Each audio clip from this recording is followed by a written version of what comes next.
I've been having a difficult time of it lately. Do you ever have one of those days where you're just filled with constant inspiration and your brain feels like every single light is on? That's me on a very good day. So, I did what any responsible adult would do when faced with this chaos. I get my pen and paper and I start writing, because writing is cheaper than therapy and you can do it anywhere, no matter what your weapon of choice, whether it's a laptop, pen and paper, or if you are someone who likes to dictate everything. Today I want to talk about writing and its very important link to our mental health, or as I like to call it, how to stay sane when trying to put lots of words together in as interesting and as eloquent a fashion. Now, I've always been a writer, not in a top bestseller kind of way, but more in I wrote thousands of stories as a kid, and I genuinely believed there was an entire world beneath us. I could hear them speaking to us and everything. So, when I was young, I didn't realize how much writing was helping me. I just thought I was odd with my strange stories and obsession with curling into a corner and creating my characters. But looking back, every character, every poem, every scene I ever wrote was actually therapy. Writing gave me a place to put all the noise in my head. It's like freeing your brain. You take the mess in your head, you dump it on the page, and try to make sense of most of it. Sometimes it makes a short story, sometimes it makes a fantastic intro to a fantasy novella, sometimes it needs a bit of work, and that's okay. That's not a bad thing at all. We humans, we love storytelling. We all have grandparents who waxed, lyrical about tales of woe and jubilation in their childhood, stories about being chased by wild animals, having to endure miles of daily walking, as well as wearing the same pair of shoes through their teens. Is that even possible? I don't think that's possible. It's literally how our species have survived. These stories served as tales of woe, as well as caution and entertainment. Writing or storytelling is how we make sense of the chaos in our world. When life doesn't make sense, writing gives us a plot. Even if that plot is something as mundane as poor teenage girl attends new school and falls in love with popular rich boy whose father is a sociopathic and slightly power-hungry politician. Yeah? Now, it might seem trite, but mentally, it's absolutely powerful. Because writing gives shape to the formless words. They're not just words. It becomes self-transformative. You can take your anxiety, your heartbreak, your pain, your confusion, and you can spin it into sentences. Suddenly, you're not just suffering anymore, but you're creating as well. Why not? Of course, writers aren't exactly mentally stable. Let's be honest. If you're a writer, you've probably had at least one conversation with yourself that would deeply concern your loved ones. Your search history will probably be dubious at best, especially if you happen to be a crime writer. Let's hope you're never falsely accused of anything, because that is going to get sticky as hell. Writers walk around observing and being inspired by every day. You wait your turn at the dentist office and your brain's like, I wonder how many bodies are secretly buried beneath this building. Really, I've had thoughts like that before. But that's the beauty of it. Writing lets you turn your pain into a drama in a way that feels, I suppose, productive. You can't always fix your mental health instantly, but you can edit it for others to enjoy. I worked in the care industry many years ago. And we always told the people in our care, whether teenagers, adults, even kids, to write their own feelings down. And it helped tremendously. And this has since been backed by science. So, I'm not just talking. Psychologists have studied this. There's actually science behind writing your feelings. Apparently it's called expressive writing therapy. People who write about emotional experiences for 10 to 15 minutes a day show lower stress levels, stronger immune systems, and all that. That is according to research. Do your own research. So, yes, writing makes you healthier. You could always spend thousands on a meditation retreat in the Himalayas, or you could just save some money and put your thoughts into a Word document. Or you could do both and throw in a beach holiday for extra therapy. Now, before you all come for me, I'm not saying writing cures everything. If your mental health is serious, please, therapy, medication, support, seek professional help. But writing helps you cope. It's a light that shines in the darkness of life, chasing away the dark shadows and giving us some respite from it all, okay? Writing also lets you see the world in an honest light. You start writing and suddenly you're like, I didn't realize I felt this way. I didn't realize how much anger I harbored towards this person. You find out who you are when you write.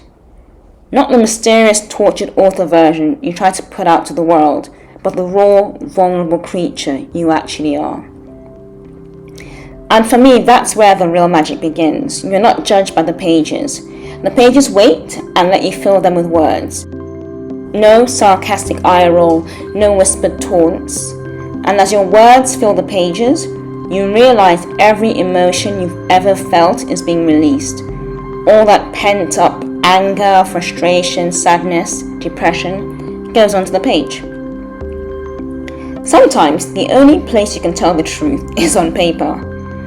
And that's okay. Writing doesn't require you to be fine. It just asks that you show up and be honest. Sometimes writer's block turns up in its dark, brooding, foreboding self. Writer's block is the enemy, apparently, of creativity, and kills off whatever inspiration you thought you had. Now hear me out. I don't necessarily think writer's block is about not having ideas. Whenever I suffer from writer's block, there's always been a lot of anxiety, procrastination, and the need for perfectionism thrown in. And eventually I end up in paralysis. I stare at the blank pages with my mind at war, and every idea that comes to mind is quickly pushed to the side as rubbish and uninspired. So in my opinion, the need for everything being perfect kills creativity. There are too many thoughts, they're all screaming, and there's just too much noise in your head. That's what happens with me. And that's why I said, just write whatever comes to mind, no matter how ridiculous it might sound, and then inspiration is sure to follow. You also need to embrace your chaos and your weirdness. I used to feel guilty about watching too much true crime, wanting to spend hours alone with animals, having a notebook constantly on me, being fascinated with pens and writing. I thought this made me odd and chaotic, but you know what? There needs to be a bit of chaos in the world. We thrive in it.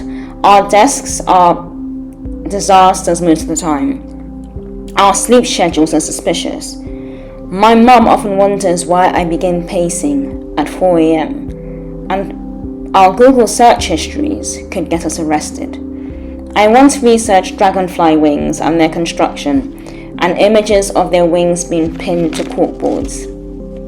But this chaos, both internalized and external, that's the same place your creativity comes from. The mind that feels too much, that overthinks, that spirals, that's also the mind that imagines worlds, and it's the mind that needs to be set free. The same brain that panics about sending a quick short text of 10 words is capable of writing a 90,000 word fantasy novel. That's me.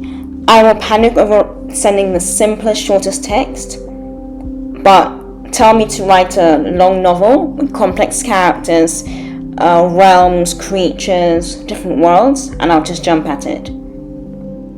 So maybe we don't need to get rid of our mental chaos. Maybe we just need to write through it, embrace it and live it.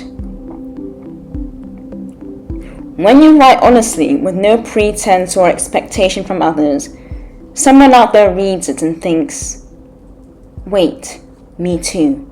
They feel a kinship. That's it. That's the connection you're building with your fans and your readers. Writing is an extremely solitary activity, but writing connects you with others, and suddenly you're not alone. Because loneliness is one of the biggest enemies of mental health. Writing, whether it's a novel, a diary, a poem, is like sending a message to see if anyone is feeling the same. And when someone responds, that's healing. Now, you don't need to be a top bestseller or US bestseller or whatever the current trending phrase is. You don't even need to be good, whatever good may mean to you. Good means different things to different people. All you need to do is just write, every day if you can. Maybe 1 sentence, 2 sentences, 3 sentences, a poem, a 3-line poem. I'm starting to experiment with writing poetry myself, and I'm loving it. And I'll film a few videos. Write about the words that channel your despair, whatever works for you. It's about that ritual, that pause, the moment when you step out of the noise and into your words and you start to put them down. It makes you notice. You start paying attention to everything, to smells, sounds, memories, emotions. Something as insignificant as a bit of dirt on the floor or a stain on the wall.